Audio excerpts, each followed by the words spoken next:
Bienvenue sur la chaîne qui vous invite à rêver d'amours impossibles. J'espère que notre voyage d'aujourd'hui vous plaira. Si c'est le cas, dites-le moi en commentaire. J'adorerais le savoir. Profitez-en pour laisser un like, ouvrez grand votre imagination et embarquez avec moi. Paris, automne 2015. La ville semblait respirer en silence contenu, comme si chaque feuille détachée des arbres emportait avec elle un soupir de quelqu'un qui s'était déjà trop souvent dit adieu. Le ciel, teinté d'un bleu foncé épais, laissait la place déserte immergée dans une pénombre élégante, rompue seulement par l'éclat discret des réverbères en fer forgé qui, un à un, projetaient des ombres élancées sur le sol pavé froid. Assise sur un banc isolé, Meline Bernard serrait ses genoux contre sa poitrine, cherchant dans son propre corps une protection que le monde, à cet instant, semblait incapable de lui offrir. L'écharpe en laine crème glissait mollement autour de son cou, et les larmes avaient déjà laissé des traces subtiles sur sa peau jeune, encore peu habituée à la dureté des choix d'adulte. Ses cheveux châtain clair, attachés à la va-vite, laissaient échapper des mèches rebelles qui s'accrochaient à ses joues humides. Elle fixait obstinément le vide devant elle, comme si elle y cherchait une réponse impossible. À 19 ans, Meline vivait son premier grand exil, celui de l'obéissance aveugle. Ses parents, figure monumentale de son existence, un avocat renommé et une juge implacable, avaient tracé pour elle un destin aussi solide que les colonnes néoclassiques du tribunal où il travaillait. Représenter la justice. Le prestige de porter un nom respecté dans n'importe quelle salle d'audience du pays. Comment contredire un tel héritage? Mais depuis son enfance, lorsqu'elle bandait ses poupées et inventait des diagnostics fictifs, Meline savait. Sa place était parmi les bistouris et les stéthoscopes, et non parmi les codes et les procédures. Ses pleurs, jusque-là silencieux, devinrent un sanglot irrépressible. Elle était presque à la fin du premier semestre et son cœur était inquiet, souffrant de suivre un chemin qu'elle ne désirait pas. C'est là, au milieu des larmes, qu'elle entendit le froissement subtil de chaussures sur les pavés et, en levant les yeux, elle vit s'approcher une femme aux traits délicats, probablement de 2 ou 3 ans plus âgée que sa propre mère, guère plus. La femme avait les cheveux bruns coiffés en un chignon parfait, enveloppée dans un manteau bordeaux boutonné jusqu'au cou. « Excusez-moi de vous déranger », dit la femme d'une voix calme, presque solennelle. « Tout va bien ?» Meline hésita. Elle ne savait quoi répondre, ni même si elle voulait être consolée. Mais il y avait quelque chose dans cette présence. Peut-être la façon dont les mains de la femme s'entrelaçaient devant son corps, ou la sérénité avec laquelle ses yeux examinaient le monde, qui éveillait une confiance involontaire. La jeune fille inspira profondément, cherchant le calme qui lui manquait. « Je ne sais pas quoi faire. » La femme s'assit à ses côtés avec la naturelle de celle qui habite le silence des autres, sans le violenter. « Qu'est-ce qui vous tourmente, ma chère ?» Et Meline, surprise par son propre besoin d'être écoutée, raconta. Elle parla de la vocation qui brûlait en elle, de la peur de décevoir ses parents, de la crainte de vivre une vie qui ne serait pas la sienne. La dame écouta tout en silence, inclinant légèrement la tête à chaque confession, comme si elle comprenait avant même d'entendre. Lorsque Meline eut fini, essuyant ses larmes du revers de la main, elle entendit de l'inconnu des paroles qui la marqueraient à jamais. « On ne naît pas pour correspondre, on naît pour être. La voix qui bat dans votre poitrine, ma chère, suivez-la. Elle ne se taira jamais, peu importe combien vous essayerez de l'étouffer. » La femme essuya les larmes de Meline avec délicatesse. « Vous pouvez suivre le chemin que vos parents ont tracé pour vous, mais vous courez le risque de ne jamais être pleinement heureuse. Ou bien, vous pouvez suivre votre cœur, et en tant que mère, je peux en parler en toute connaissance de cause. Si vos parents vous aiment, comme j'imagine qu'ils vous aiment, ils finiront par accepter, car les parents ne veulent qu'une chose, le bonheur de leurs enfants. » Meline ferma les yeux, comme pour enfermer en elle ce trésor intime. Lorsqu'elle les rouvrit, la dame se relevait déjà, prête à partir, ne laissant derrière elle que l'écho de sa présence et un discret parfum de lavande flottant dans l'air. « Comment vous appelez-vous » demanda la jeune fille, sur un coup d'impulsion. « Anita. » Et, avec un sourire complice, la dame s'éloigna, disparaissant parmi les ombres projetées par les branches nues. Meline, guidée par son cœur et encouragée par cet inconnu, rassembla toutes ses forces pour affronter ses parents ce soir-là. 10 ans plus tard, Paris conservait son habituelle indifférence élégante, mais Meline Bernard n'était plus cette jeune fille fragile et perdue. À 29 ans, ses traits s'étaient affinés. Ses yeux, autrefois pleins de doutes, étaient désormais 2 lames aiguisées par la discipline et l'expérience. Ses cheveux, toujours châtain clair, tombaient à présent dans une coupe plus sobre, attachée avec précision durant ses longues gardes. Son premier jour à l'hôpital Saint-Pierre avait commencé avec la ponctualité qu'elle s'imposait. Blouse impeccable, stéthoscope comme une extension de son propre corps et un sourire professionnel qui ne dépassait jamais la surface. L'hôpital, un imposant bâtiment en pierre claire, semblait contenir en lui tous les spectres possibles de l'existence humaine, de l'espoir le plus lumineux au désespoir le plus sombre. La journée s'était étirée en consultations de routine, examens et une bureaucratie qui paraissait interminable. Meline, méticuleuse, maintenait une concentration absolue, mais à la fin de sa garde, elle ressentait déjà le poids familier de l'épuisement sur ses épaules et ses tempes. Elle était sur le point d'enlever sa blouse quand l'urgence fit irruption dans la salle comme un souffle glacé. « Docteur Meline, on a besoin de vous », s'exclama une infirmière, le regard tremblant. Meline la suivit à travers les couloirs, qui semblaient de plus en plus étroits, jusqu'à entrer dans la salle de traumatologie. Sur la civière, un homme, inconscient, la peau bien trop pâle, une respiration faible. Les blessures laissaient présager un grave accident, mais ce qui attira immédiatement l'attention fut l'absence totale d'identification. « Groupe sanguin » demanda Meline, en ajustant déjà ses gants. « Nous ne savons pas encore, docteur. L'analyse est en cours. En attendant, nous perfusons avec du plasma, mais... » Le moniteur cardiaque émit soudainement une alerte aiguë. Meline se pencha sur le patient, ses doigts cherchant un pouls, vérifiant les pupilles. La vie s'échappait rapidement. Quelques minutes plus tard, le rapport du laboratoire arriva. L'infirmière le lut d'une voix presque tremblante. « RH nul. Docteur, c'est pratiquement inexistant.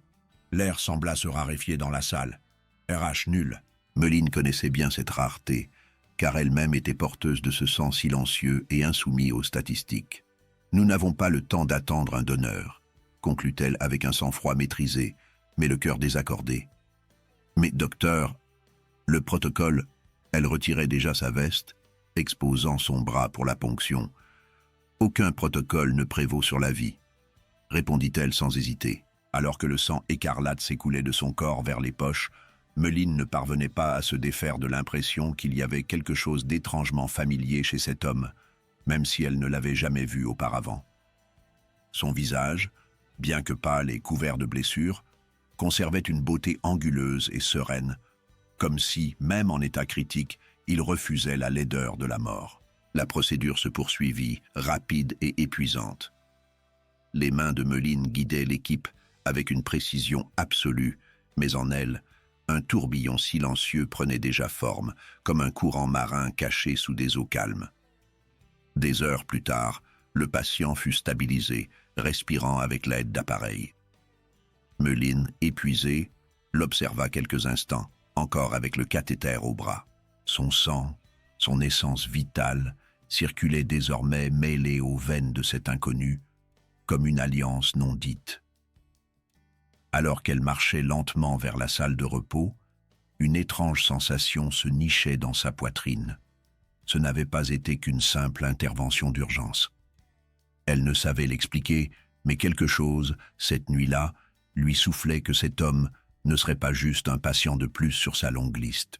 Et, sans s'en rendre compte, tandis que la ville s'endormait sous le même ciel opaque qu'il y a des années, Meline franchissait, une fois de plus, un seuil silencieux et irréversible de son destin. Des heures plus tard, L'aube se filtrait à travers les hautes fenêtres de l'hôpital Saint-Pierre avec la délicatesse d'un voile translucide. La ville s'éveillait lentement de sa torpeur nocturne. Mais dans cette unité de soins intensifs, la vie livrait déjà ses batailles silencieuses, bien avant que la lumière n'envahisse les chambres.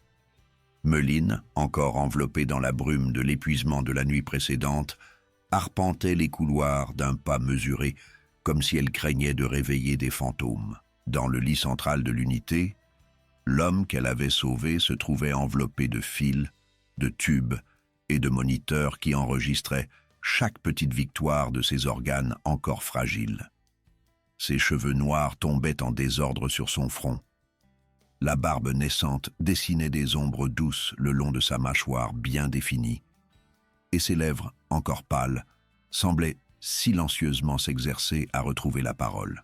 Lorsqu'il ouvrit les yeux, soudains et intenses, comme deux éclats de verre bleu sous la lumière tamisée, Meline était là, penchée sur sa tablette, vérifiant les constantes vitales. Le mouvement rapide la fit lever les yeux, et pour la première fois, leurs regards se croisèrent.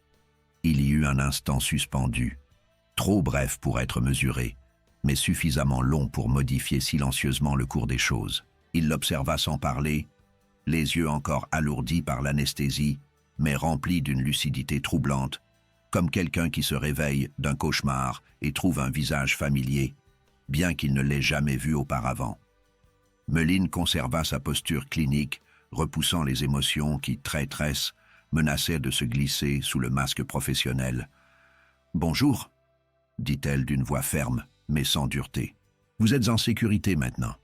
Votre opération a été un succès. » L'homme tenta de parler, mais sa gorge, sèche et irritée, n'émit qu'un son rauque, étouffé.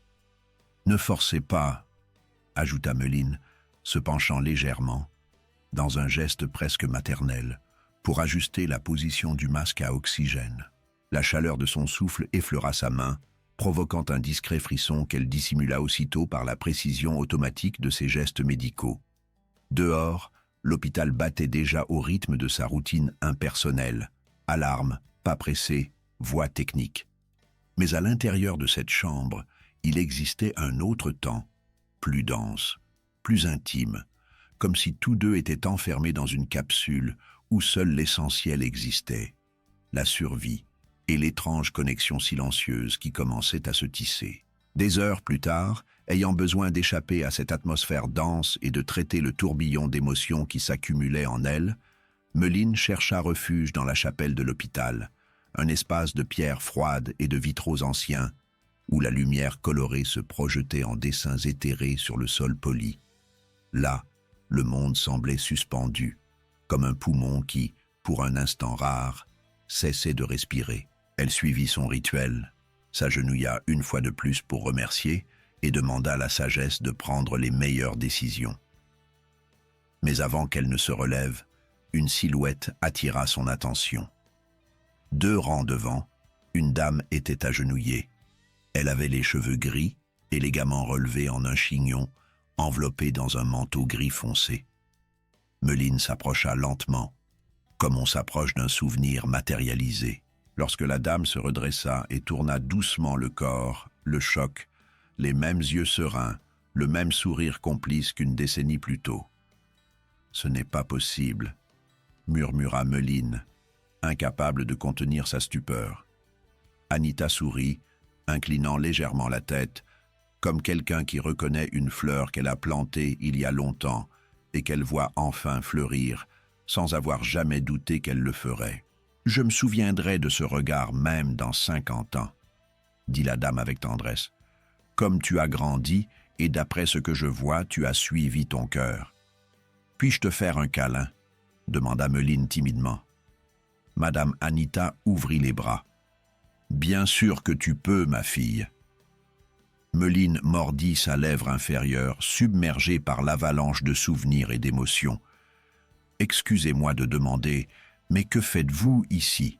Vous allez bien ?» Anita esquissa un sourire triste. « Je vais bien. Je suis ici pour remercier pour la santé de mon fils. Il a eu un grave accident hier, mais il a un groupe sanguin rare. Une infirmière m'a dit qu'une médecin avait sauvé mon Benjamin. Meline sentit ses jambes fléchir. Cet homme, l'homme qu'elle avait sauvé, était le fils de cette femme. Anita, sans percevoir la réaction contenue de la médecin, continua, les yeux embués. Alexandre vit en Angleterre depuis des années. Nous n'imaginions même pas qu'il était en France. J'ai reçu l'appel ce matin, très tôt. La dame joignit les mains avec force, le regard perdu quelque part au-dessus de l'autel. Je ne sais pas qui c'était, mais je suis venu remercier Dieu pour la personne lumineuse qui a sauvé mon Alexandre. Meline inspira profondément, luttant pour garder son calme. Ce n'était pas le moment de révéler quoi que ce soit. Il y avait là un rite invisible en train de s'accomplir, de gratitude, de foi, de connexion, qu'elle n'osait interrompre. « Il va se rétablir », parvint-elle à dire d'une voix basse. Anita sourit et, sans se douter qu'elle parlait à la propre sauveuse de son fils, lui toucha la main dans un geste silencieux de bénédiction et de reconnaissance. « Merci », murmura Anita, avant de s'éloigner avec la légèreté de celle qui, enfin, a trouvé un soulagement. Meline resta là quelques minutes, regardant la flamme vacillante d'une bougie, tandis qu'une pensée se répétait inévitablement. Le destin l'avait conduite une fois de plus vers Anita, mais cette fois, les fils étaient plus serrés, plus complexes. Ce même soir, alors qu'elle faisait sa tournée des chambres, Meline entra dans la 314, où Alexandre reposait. Le moniteur cardiaque affichait un rythme plus stable.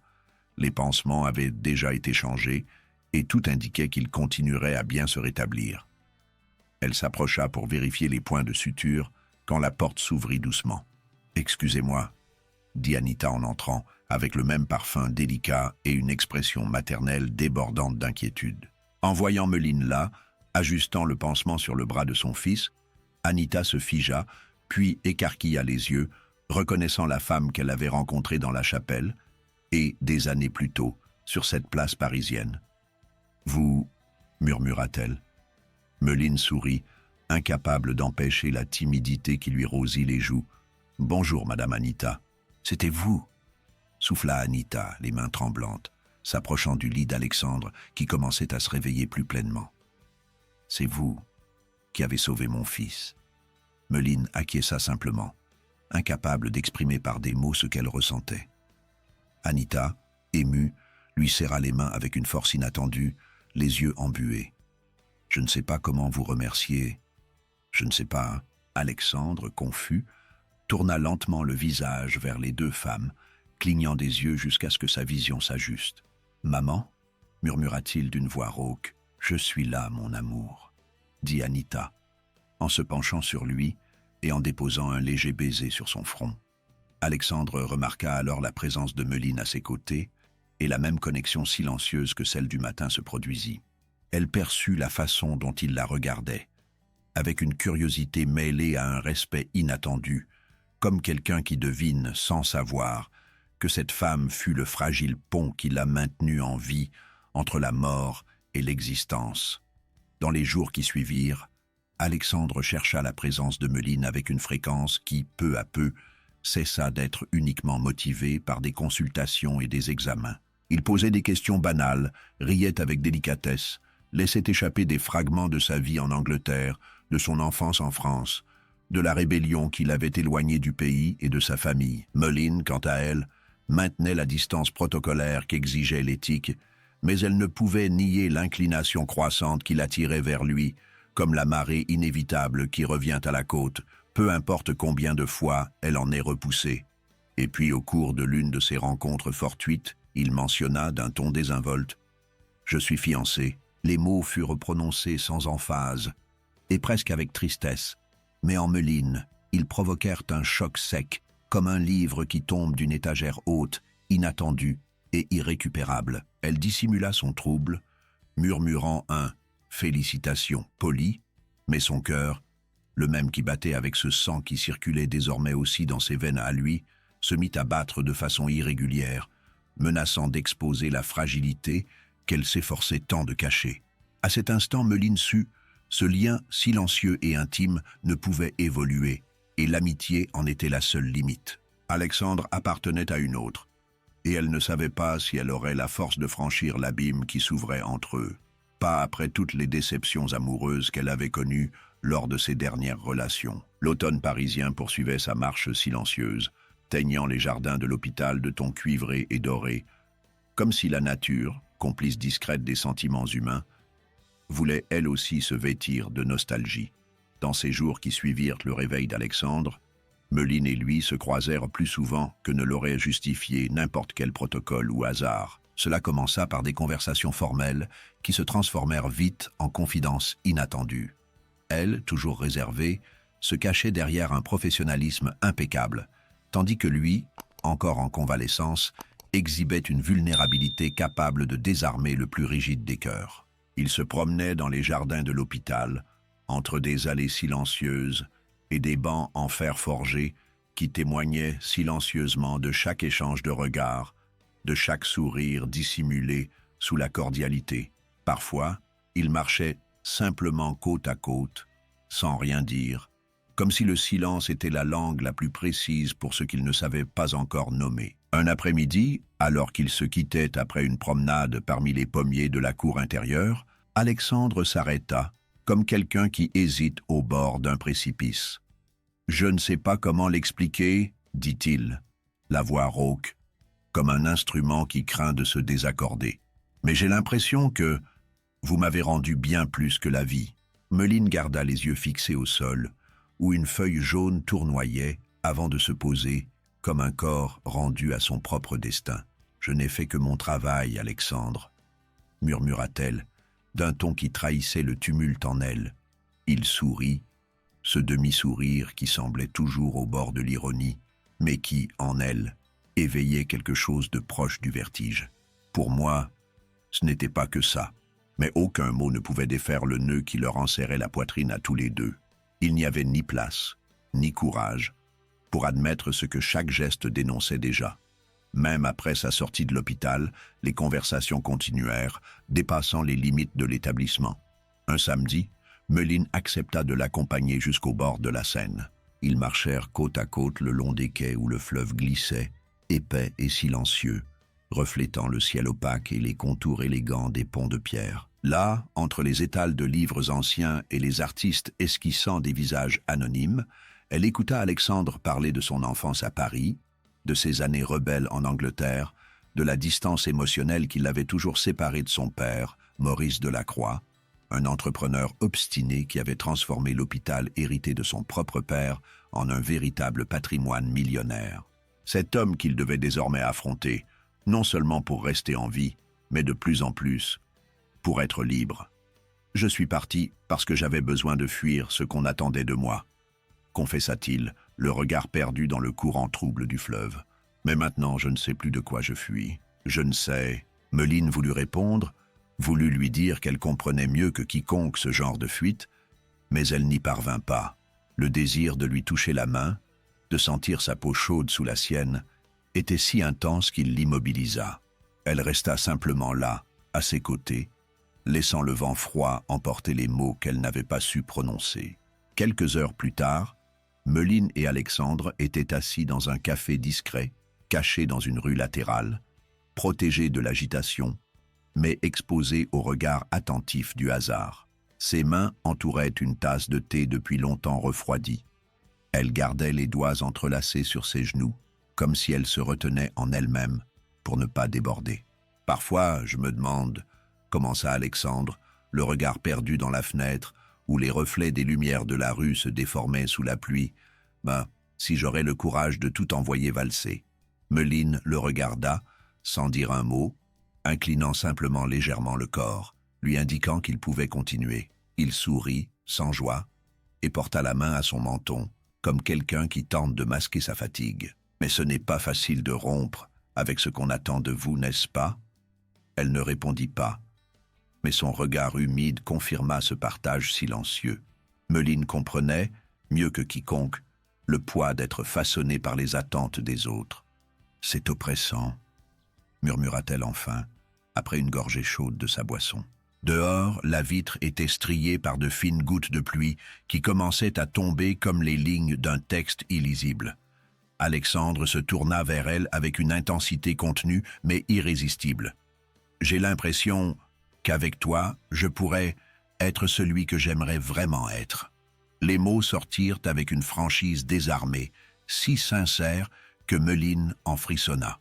La tension, accumulée depuis des semaines, devint presque insupportable, comme un fil de soie tendu à l'extrême entre le désir et la peur, prêt à se rompre. Lorsqu'ils sortirent du café, la pluie restait fine, mais insistante, leur trempant les cheveux et les vêtements, comme si elle voulait laver les dernières résistances qui les maintenaient encore à distance. Meline déverrouilla la voiture à distance d'un geste pressé et tous deux coururent jusqu'à elle, riant doucement, mouillés, complices de ce moment qui, ils le savaient, dépassait la simple coïncidence. Ils s'assirent à l'avant, respirant à bout de souffle, tandis que les vitres commençaient à s'embuer, créant un cocon d'intimité invisible aux yeux du monde. Alexandre se tourna vers elle, le regard plus sombre que jamais, mais cette fois, sans hésitation. « Je ne devrais pas, » murmura-t-il, comme s'il s'apprêtait à franchir une frontière dont il ne reviendrait pas. Meline ferma les yeux, sentant son cœur martelé dans sa poitrine, et répondit, sans ouvrir la bouche, simplement en se penchant lentement jusqu'à ce que leurs souffles se mélangent dans le même espace chaud et humide. Le baiser eut lieu, inévitable et violent dans sa nécessité, mais en même temps délicat, comme si tous deux craignaient que l'intensité ne les détruise. Les mains d'Alexandre enveloppèrent son visage avec une révérence désespérée, tandis que Meline, abandonnée, sentait chaque centimètre de sa peau vibrer sous ce contact qu'elle avait rêvé pendant des semaines, sans avoir le courage de l'assumer. Lorsqu'ils se séparèrent, son regard chercha le sien avec une urgence silencieuse. « Viens avec moi », souffla-t-elle. Et ce n'était pas une invitation, mais une supplique, une reddition. Elle conduisit jusqu'à son appartement en silence, les doigts d'Alexandre reposant sur sa cuisse, chauds et lourds, comme la promesse de tout ce qu'il ne s'était pas encore autorisé à vivre. En entrant, Meline alluma seulement une petite lampe dont la lumière ambrée teignait les murs d'une douceur intime. Dehors, la ville restait submergée sous la pluie, mais là, dans cet espace, le temps était devenu sans importance. Dans la chambre, la lumière douce de la lampe dessinait des ombres tendres sur les murs couleur ivoire. Le bruit rythmé de la pluie contre la fenêtre composait une bande-son discrète, comme si la ville elle-même voulait se taire pour ne pas déranger ce qui était sur le point d'arriver. Meline s'adossa au mur, se serrant dans ses bras, dans une tentative vaine de contenir ce qui ne pouvait plus l'être. Alexandre s'approcha lentement, comme quelqu'un qui craint d'effrayer un animal farouche. « Je... » commença-t-il, mais elle l'interrompit, levant le visage et plantant dans le sien un regard intense, plus sincère que n'importe quel mot. Il comprit. Le baiser eut lieu avec l'inévitabilité des choses que l'on attend depuis trop longtemps. Ce ne fut pas un geste impulsif, mais un abandon contenu qui, en se brisant, explosa en un désir brut, dévastateur. Leurs bouches se cherchèrent comme si elles avaient besoin de la peau de l'autre pour se rappeler qu'elles étaient vivantes, qu'elles étaient encore capables de ressentir.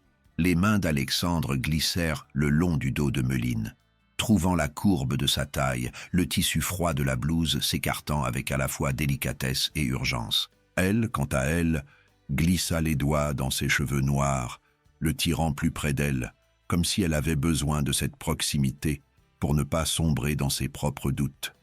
Leurs respirations devinrent irrégulières, brisant le silence par de petites confessions involontaires. Dehors, la pluie continuait de tomber, mais dans cette chambre, il n'existait plus que deux corps se redécouvrant, avec faim et révérence. Lorsque Meline lui ôta sa chemise, ses yeux parcoururent les marques des blessures, les cicatrices, et dans un geste presque rituel, elle en embrassa doucement une. Alors, Alexandre lui saisit le visage entre ses deux mains, comme s'il craignait qu'elle ne se désagrège, et la regarda profondément, les yeux brillant davantage de désir que de douleur. « Je ne devrais pas, » murmura-t-il. « Moi non plus, » répondit-elle, avant de l'embrasser de nouveau, cette fois sans aucun frein, sans aucune retenue. Les vêtements tombèrent au sol, un à un, comme des feuilles rendues à l'automne, jusqu'à ce que leur corps, enfin nus, s'entrelacent sur le drap blanc, désormais complices de ce qu'ils avaient tenté de nier trop longtemps. Leurs mouvements étaient guidés par un mélange d'urgence et de délicatesse, comme ceux qui veulent explorer chaque millimètre, mais craignent qu'en le faisant, quelque chose ne se brise à jamais.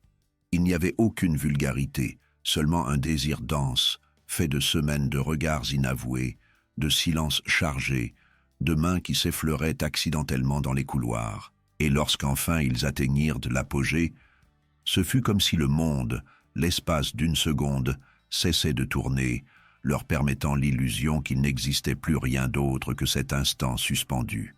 L'aube, cependant, ne tarda pas à déchirer cette illusion avec sa lumière pâle et implacable. Alexandre se réveilla le premier, se tournant lentement dans le lit étroit pour observer Meline, endormie à ses côtés, la peau encore chaude, les cheveux épars sur l'oreiller.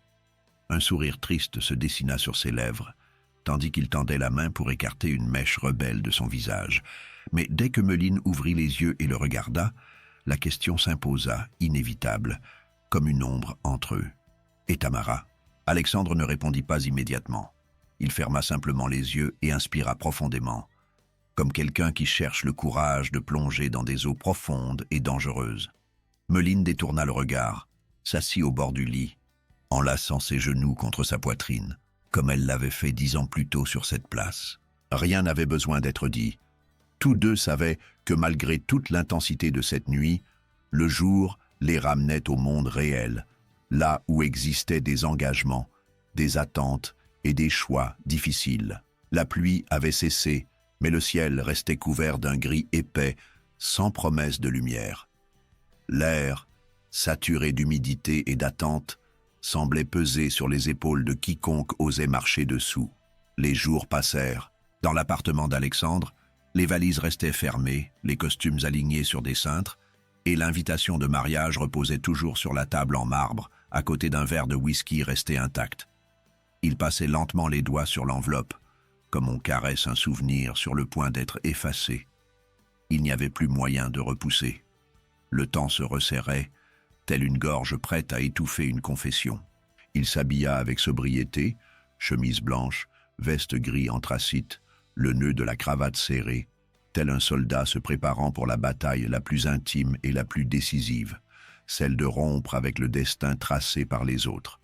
De l'autre côté de la ville, Meline restait à l'hôpital, immergée dans une routine qui, malgré son épuisement, semblait être le seul espace où elle pouvait encore contrôler quelque chose.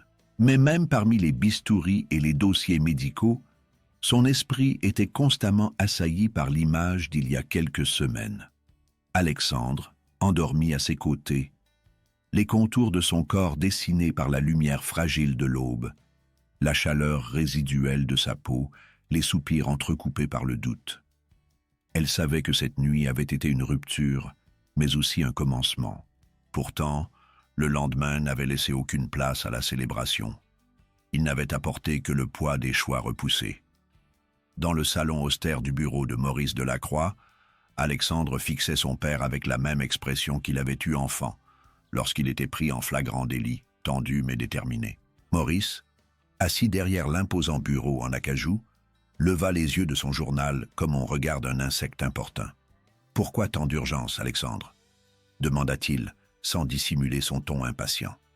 Le fils inspira profondément, les mains entrelacées pour contenir le tremblement invisible que lui seul percevait. « Je suis venu vous dire que je ne me marierai pas avec Tamara. » Maurice posa le journal avec une lenteur calculée. Le silence qui suivit fut comme l'intervalle entre l'éclair et le tonnerre. Bref, mais inévitablement destructeur. « Tu ne vas pas quoi ?» répéta-t-il d'une voix basse, mais chargée d'une fureur glaciale. Alexandre soutint le regard de son père, bien que chaque fibre de son corps veuille fuir cet endroit. « Je ne peux pas, je n'aime pas Tamara. Ce ne serait juste ni pour elle, ni pour moi. » Le père se pencha légèrement en avant, les coudes appuyés sur le bureau, les doigts entrelacés, comme quelqu'un qui tient les rênes d'une bête prête à attaquer. « L'amour » ironisa-t-il, crachant le mot comme on rejette un aliment avarié. « L'amour ne soutient pas les héritages, mon fils.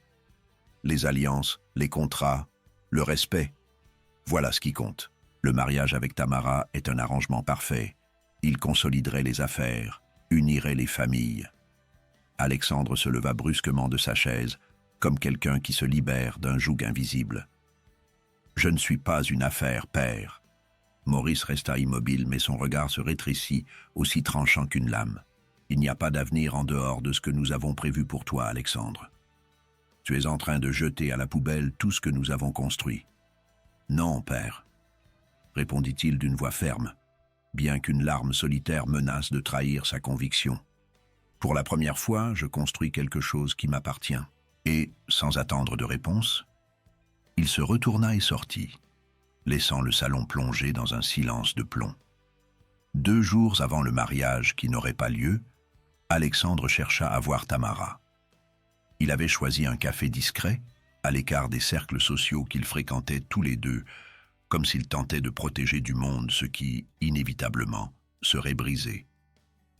Tamara arriva à l'heure, comme toujours. Elle portait une robe gris-perle, ajustée à son corps mince, et ses talons résonnaient avec assurance sur le sol en marbre. Lorsqu'elle s'assit en face de lui, elle le regarda avec une sérénité qu'il ne sut déchiffrer. « Je savais que ce jour viendrait, » dit-elle, avant qu'il n'ait pu prononcer le moindre mot. Alexandre ouvrit la bouche, mais elle leva la main, l'interrompant avec la même élégance calculée qu'elle utilisait pour mener ses réunions d'affaires. « Tu es amoureux d'une autre, » affirma-t-elle, sans poser de questions. Il acquiesça simplement, incapable de nier ce que son corps, son âme et ses gestes avaient déjà confirmé. Tamara esquissa un sourire en coin, un sourire mêlé de douleur et de mépris. « C'est quelqu'un de l'hôpital, n'est-ce pas ?» demanda-t-elle en se penchant en avant, comme on examine une pièce délicate. Alexandre ferma les yeux, dans un geste qu'il ne put contrôler, et dans ce mouvement involontaire, il lui livra la dernière des confirmations. Tamara rit doucement, un rire sans joie.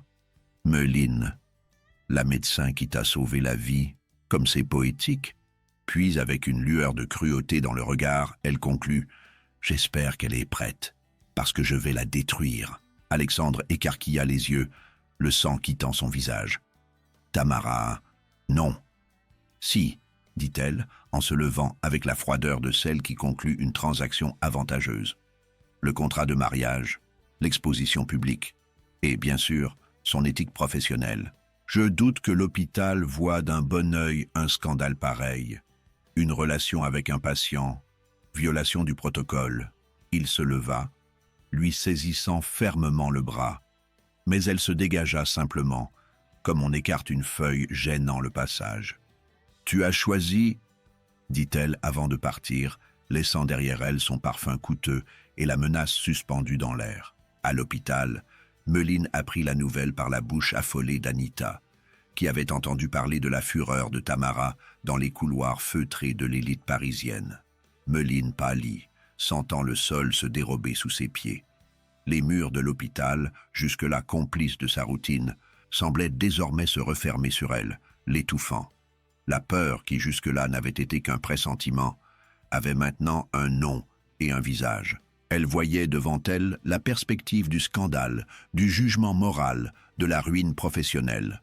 Elle s'enfuit en courant à travers les couloirs, ignorant les appels des collègues et des infirmiers, jusqu'à atteindre la rue, et de là, sans s'en rendre compte, marcha jusqu'à la place où 10 ans plus tôt sa vie avait changé. Elle s'assit sur le même banc de bois, désormais usé et taché par la pluie et le temps, et enfouit son visage dans ses mains, son corps secoué par des sanglots silencieux qu'elle ne parvenait pas à arrêter. Ce fut alors que, comme un spectre du passé, Anita apparut. Elle s'approcha lentement, s'assit à ses côtés et, dans un geste familier, lui toucha doucement l'épaule. « Mon amour » murmura-t-elle. Meline leva les yeux, baignés de larmes, et la vision de cette femme, toujours si sereine, fut comme une ancre au milieu du naufrage. « Je n'en peux plus, Anita, » dit-elle, la voix brisée. « Elle va me détruire, elle va détruire ma carrière. » Anita lui prit les mains avec fermeté, forçant Meline à se taire, rien que par l'impact du regard qu'elle lui adressa. Dense, chargé d'une force qui semblait venir de bien au-delà de cet instant. Le véritable amour, dit-elle d'une voix basse mais irréfutable, ne se construit jamais dans la facilité. Meline ferma les yeux, laissant cette phrase s'imprégner dans sa peau, comme un tatouage invisible, éternel. « Je ne suis pas si forte », confessa-t-elle dans un murmure. Anita sourit, se penchant pour lui déposer un baiser tendre sur le front. « Tu l'es déjà, tu ne t'en rends juste pas compte. » Puis elle s'éloigna, marchant lentement à travers la place, disparaissant entre les arbres, comme elle l'avait fait des années auparavant. Pendant ce temps, Alexandre, seul dans son appartement, fixait son reflet dans le miroir. Il ne se voyait plus comme l'héritier rebelle, ni comme l'homme en fuite, mais comme quelqu'un qui, enfin, était prêt à se battre. Pour Meline, pour lui-même. Il savait qu'il ne pouvait pas permettre à Tamara de détruire la femme qu'il avait sauvée, non seulement avec son sang, mais avec son âme. Et ainsi, tandis que Paris s'endormait sous le poids d'une nouvelle nuit nuageuse, Alexandre prit la décision qui allait tout changer. Il affronterait non seulement son père, ni seulement Tamara, mais aussi la société, les médias et sa propre peur, car l'amour qui était né entre lui et Meline n'était pas destiné à être caché, mais à être défendu. Et au loin, parmi les toits mouillés de Paris, la cloche d'une église résonna comme un présage. La bataille décisive était sur le point de commencer. Quelques heures plus tard, Paris se réveillait avec une lumière pâle et sereine, filtrant à travers des voiles diaphanes de brume qui flottaient au-dessus des vieux toits, enveloppant la ville d'une délicatesse que seuls les jours d'automne connaissent. Dans ce décor de beauté mélancolique, Alexandre s'habillait devant le miroir avec une rigueur presque cérémonielle, ajustant chaque détail comme quelqu'un qui prépare non seulement son image, mais aussi son esprit à ce qui l'attend. La cravate bleu foncé était discrète, la veste impeccable, mais, au fond de ses yeux, brillait une lueur différente, l'éclat de celui qui, pour la première fois, ne marchait pas pour suivre un scénario imposé, mais pour écrire sa propre fin. La conférence de presse était prévue à 10 heures du matin dans le salon d'honneur de l'hôpital Saint-Pierre. Désormais, cet espace ne serait pas le témoin d'une intervention médicale, mais d'une intervention décisive sur les existences elles-mêmes. Quand Alexandre entra dans la salle, le brouhaha des journalistes et des caméras cessa un bref instant, comme si l'air avait été aspiré par la tension de la scène. Là se trouvaient les visages connus des chroniqueurs mondains, des reporters économiques, des curieux et même des détracteurs, tous prêts à disséquer le scandale imminent. Maurice Delacroix, son père, n'était pas présent. Il avait choisi le silence et l'orgueil comme tranchés. Tamara non plus. Après la menace, son absence était un recul silencieux, stratégique, comme quelqu'un qui comprend que la victoire n'est plus possible et préfère l'ombre d'une dignité blessée. Alexandre se plaça devant le pupitre, inspira profondément, et le murmure cessa complètement. Il n'y avait ni papier, ni discours préparé, seulement la vérité, nue et nécessaire. « Mesdames et messieurs, commença-t-il d'une voix ferme mais sans dureté, je suis ici aujourd'hui, non pas en tant qu'homme d'affaires, ni en tant qu'héritier, mais en tant qu'homme qui célèbre la vie et le courage. » Il fit une pause, ses yeux parcourant l'assemblée silencieuse. « Meline Bernard n'est pas seulement la médecin qui m'a sauvé la vie. Elle m'a appris à vivre. » L'impact de ses paroles parcourut la salle comme un souffle chaud dans une pièce glaciale. Quelques têtes se relevèrent, d'autres s'inclinèrent discrètement, notant ce qui deviendrait la une des prochaines heures. « Oui, » poursuivit Alexandre, « nous sommes ensemble. Je ne le cache pas, je ne le nie pas, et je n'en ai pas honte. » Un instant, sa voix vacilla presque, mais il la soutint avec la même force qu'il avait eue quelques jours plus tôt, pour rompre avec son père, avec Tamara, avec toute une existence façonnée pour lui. Cet amour m'a coûté cher. Il m'a coûté la sécurité, l'approbation et peut-être une partie de l'héritage familial. Mais il m'a rendu quelque chose que je ne savais plus où trouver, ma propre identité. Les caméras crépitèrent, les flashs scintillèrent comme des éclairs, mais Alexandre resta là encore quelques secondes puis, soudain, quitta la salle à toute vitesse, en quête de son bonheur, un homme qui, enfin, souriait pleinement, sans plus avoir à s'excuser d'aimer. Meline avait suivi la retransmission en direct, seule, dans la salle de repos de l'hôpital. Elle ne portait pas de blouse ni de vêtements formels, juste un vieux pull crème, confortable, et un pantalon en coton, se préparant à terminer son service. Quand elle entendit les paroles d'Alexandre, son cœur se serra, comme quelqu'un qui assiste à un incendie qui, bien qu'il détruise ce qui existait avant, révèle au final une clairière où quelque chose de nouveau pourra enfin éclore. Les larmes vinrent, discrètes, chaudes, comme une pluie douce qui n'inonde pas, mais purifie. Ce n'étaient pas des larmes de peur, ni de tristesse, mais une émotion qui traversait l'âme sans demander la permission, simplement exigeant d'être ressentie.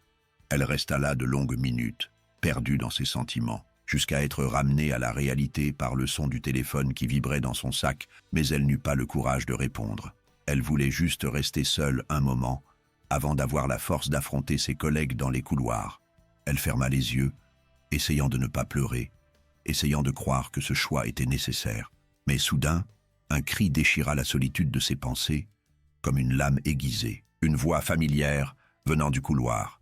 Elle ouvrit les yeux au bruit de la porte qui s'ouvrait, stupéfaite, se retournant pour voir qui c'était. Et elle vit Alexandre, essoufflé, les cheveux en désordre, la veste ouverte, le visage mouillé de sueur, les yeux brillants de l'urgence de celui qui vient de se libérer. « Meline », répéta-t-il courant vers elle, s'arrêtant à quelques centimètres d'elle, les mains tendues, tremblantes, désespérée. Elle resta immobile, les yeux écarquillés, sans savoir si c'était réel ou une cruelle hallucination de son esprit. « Tu as couru depuis l'auditorium jusqu'ici ?» Il l'interrompit, lui saisissant les mains avec force, comme on s'accroche à la seule ancre au milieu de la tempête. « Oui, j'ai bousculé 2 médecins, plusieurs infirmiers, et j'ai failli renverser une vieille dame. » Meline mordit ses lèvres, retenant son sourire, mais sentant les larmes déborder sans pouvoir les contenir. « Alexandre !» Il la serra dans une étreinte forte, cachant son visage dans le creux de son cou, respirant profondément, comme quelqu'un qui enfin retrouve l'air après s'être noyé. « Pour la première fois, » murmura-t-il, la voix tremblante mais assurée, « je choisis ce que mon cœur veut, sans peur de regretter, sans regarder en arrière. » Il s'éloigna juste assez pour la regarder dans les yeux, avec un sourire mêlant soulagement, peur et amour absolu. « Et il te veut. » Il crie ton nom.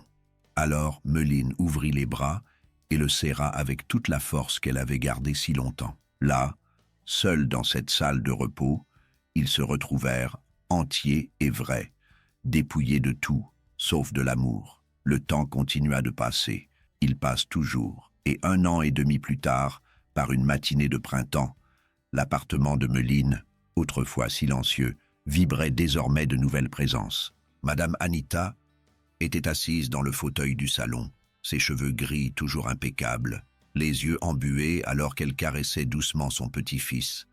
Endormi dans ses bras, Meline apparut sur le seuil de la porte, souriante, tandis qu'Alexandre surgissait derrière elle, l'enlaçant par la taille.